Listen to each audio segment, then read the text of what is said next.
என்ன சாப்பாடு? பொங்கல் வேணுமா? என்ன சாப்பாடு எடுத்துருவோம்? மறுபடியும் எல்லாமே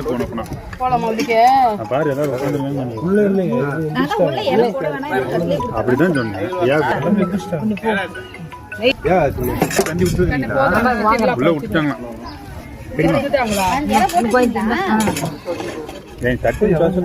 எல்லாமே தட்டுல சாப்பிடணும்.